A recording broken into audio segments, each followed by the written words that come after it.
Olá, vamos iniciar agora a aula 8, referente ao capítulo 3, Desenho de Serviço. Nessa aula, estudaremos também mais um importante processo que com certeza estará presente no seu exame ITIL Foundation. Vamos lá. Bom, então estudaremos nessa aula, aula 8, o processo gerenciamento da capacidade. Um processo importantíssimo para o seu exame ITIL Foundation. Nós já sabemos que uma das responsabilidades do provedor de serviços é oferecer serviços que consiga lidar com as demandas dos clientes. Porque uma coisa é certa, os clientes sempre irão demandar coisas, né? E os serviços que o provedor de serviço oferece tem que estar pronto a atender a essas demandas. Por quê? Porque se o serviço ele for mal desenhado, se ele não se atentar a isso na questão do desenho, é lógico que o serviço não irá atender atender ao que for especificado com relação à performance no acordo de nível de serviço. E os requisitos de serviço, eles não podem somente ser olhados para o hoje, os requisitos de hoje. Em especial, os requisitos futuros deverão ser bastante observados, para que o provedor de serviço consiga oferecer serviços que vão de encontro a essas necessidades, tanto atuais quanto futuras dos seus clientes. Então, é basicamente isso que nós iremos estudar com relação ao gerenciamento da capacidade, que é garantir que haja capacidade suficiente tanto para os serviços de TI quanto para a infraestrutura de TI, para que possa atender essas necessidades correntes, atuais e futuras, com relação à capacidade e com relação a desempenho, a performance, né? E isso, claro, dentro do tempo determinado e de maneira custo-efetiva. Então, é basicamente isso que nós veremos com o estudo do gerenciamento da capacidade. Vamos lá. Vamos comentar um pouco a respeito do propósito do processo de gerenciamento da capacidade. Bom, assim, em poucas palavras, o que a gente pode resumir com relação ao propósito, tá? O propósito do processo é compreender os requisitos, né, relacionados à capacidade. Entender essas necessidades de capacidade, tanto atuais quanto futuras, em relação aos serviços. E, além disso, o processo vai se preocupar em garantir que esse serviço que é oferecido ao cliente, bem como todos os serviços de suporte, estejam prontos a entregar o nível que for acordado. Perceba, os requisitos de fato relacionados à capacidade, eles já foram acordados como parte do gerenciamento de nível de serviço, né? Todos os requisitos de capacidade, os requisitos de fato já foram acordados. A função do gerenciamento da capacidade é atender esses requisitos, é atender essas necessidades, né? E além de atender, não somente atender, mas garantir que as necessidades futuras do negócio, que modificam-se com o tempo, também sejam atendidas. Então é se preocupar com o hoje e com o amanhã, em relação à capacidade dos serviços. Então é basicamente isso que nós temos que entender a respeito do propósito do processo. Chegamos ao escopo do processo, gerenciamento da capacidade. Quando nós falarmos de escopo do processo de gerenciamento da capacidade, busque lembrar dessa balança.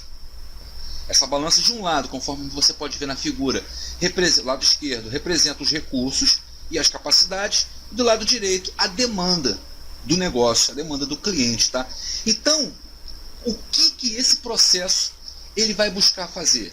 Ele vai buscar alinhar isso aí da melhor forma possível, da maneira mais otimizada possível, balancear os recursos e capacidades, tá? Entre os recursos e capacidades com a demanda.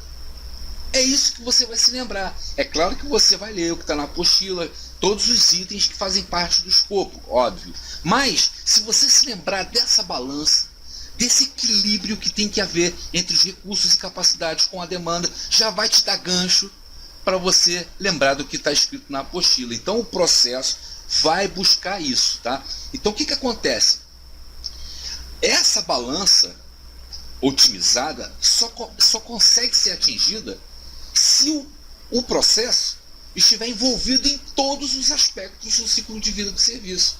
Porque quando isso não ocorre, o processo se torna reativo apenas. Tá? Então, os resultados entregues é limitado, os benefícios são limitados. Tá? Imagina, por exemplo, uma analogia, um restaurante. Bom, o camarada, o dono de um restaurante, ele tem lá um estabelecimento, ele sabe o tamanho desse estabelecimento que ele tem. Tá? Então, o que acontece? O que ele pretende? Ele pretende que todos os lugares estejam preenchidos, estejam cheios de pessoas, e que à medida que elas vão comendo, vão terminando, vão embora, vão chegando mais pessoas e assim vai. Mas vamos supor que ele começa a notar que não está dando vazão, que tem gente em pé esperando, uma fila enorme para ser preenchido, para poder sentar. Imagina isso. Ele tem duas opções. Bom, a primeira é de longo prazo. O que é? Fazer uma obra no restaurante. Ele vai ter que fazer uma obra, aumentar, puxar uma outra parte lá, enfim, aumentar o restaurante. Mas isso é uma solução proativa? Sim, é uma solução proativa, é uma ação proativa, mas é de longo prazo. E a de curto prazo, o que ele vai ter que perceber? Bom, nesses horários de pico, por exemplo, de 8 às 10 da noite, o meu restaurante enche. Então o que eu vou fazer? Eu vou aumentar os recursos, vou aumentar a capacidade, vou botar gente mais rápida, ou então vou botar mais pessoas para trabalhar. Então é isso. Por isso que lá no escopo, lá na apostila, está escrito lá, monitorar os planos de atividade de negócio, né, avaliando o desempenho, a taxa de transferência dos serviços de TI. Por quê? Porque se você trouxer isso para a analogia do restaurante, você vai perceber, ele vai perceber que de 8 às 10 da noite tem mais movimento, precisa de mais capacidade, precisa de mais recursos, para que a experiência de jantar nesse restaurante seja boa para os clientes, para que voltem depois, né? Então, o gerenciamento da capacidade na TI funciona da mesma forma. Planejar para esses momentos de pico, planejar para os momentos que não tem tanto movimento assim, dessa demanda dos clientes. E ao lidar com esses momentos de pico, né, garantir que todos os recursos disponíveis estejam sendo utilizados.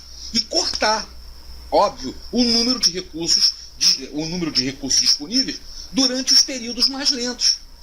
Tá? Reduzir isso. Então, aumentar a performance da infraestrutura de TI, né, por exemplo, aumenta as capacidades dos recursos, né, através de novas configurações, novas tecnologias e, definitivamente, através de melhorias. Então, através de melhorias, você consegue, por exemplo, aumentar a performance da infraestrutura, adicionar mais capacidade, considerar todos os recursos que são necessários para entregar o serviço de TI e planejar-se também, né, para os requisitos de curto, médio e longo prazo. Então, assim, se você tiver essa imagem da balança, quando você tem muitos recursos ou capacidades, você tem baixa demanda. Você oferece muitos recursos ou capacidades, você diminui a demanda. Mas se você tem uma demanda extremamente alta, né, aquele lá gera também muito custo, né, conforme a gente pode ver. Mas se você também tem muita demanda, ou seja, muita demanda por parte do cliente, isso vai resultar em quê? Em baixo recursos ou capacidades.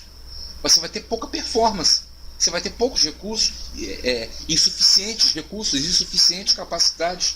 Então o processo ele vai buscar justamente isso, vai buscar esse alinhamento otimizado com relação às capacidades e os recursos e as capacidades com a demanda dos clientes.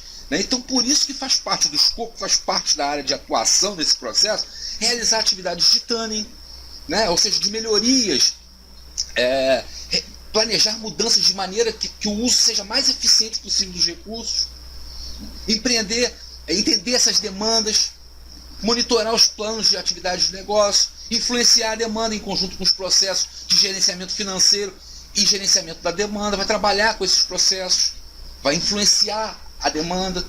A produção desse plano de capacidade é importantíssimo, né, para que o provedor de serviços continue a oferecer serviços de qualidade que foram definidos no acordo de nível de serviço, oferecer melhorias proativas. Então é basicamente isso que nós temos que entender em relação ao escopo do processo. Espero que tenha ficado mais claro do que aquilo que está na apostila. Se por acaso pintar alguma dúvida, você, por favor, coloque lá no fórum, que você não pode ter dúvida com relação a isso, beleza? Chegamos aos objetivos do processo, né? O primeiro grande objetivo do processo é a produção do plano de capacidade. É a manutenção desse plano da capacidade, que irá refletir, obviamente, as necessidades de negócio, as necessidades do negócio, né? Tanto atuais quanto futuros. Esse é o primeiro grande objetivo do processo. Tá? Além disso, você pode pensar o seguinte: bom, se o primeiro grande objetivo do processo é a produção desse plano de capacidade que irá refletir as necessidades do negócio, tá? Então o que acontece? Esse processo também possui como objetivo o quê? Oferecer orientações para todas as demais áreas de negócio, né? E da TI também, oferecer orientações, oferecer opiniões, claro, sobre problemas relacionados à capacidade. O processo também possui como objetivo garantir que os serviços possuam desempenhos que atendam às metas que foram acordadas, né? Ou seja, o processo vai gerenciar a capacidade dos serviços, vai gerenciar o desempenho dos serviços, dos recursos, vai auxiliar também com o diagnóstico e com a resolução dos incidentes, dos problemas. Ou seja, essa é a área de atuação do processo. Esses são os objetivos, melhor dizendo, do processo. Vai garantir que medidas sejam tomadas para melhorar o desempenho dos serviços, né? Para melhorar o desempenho dos serviços que sejam custos justificáveis, né?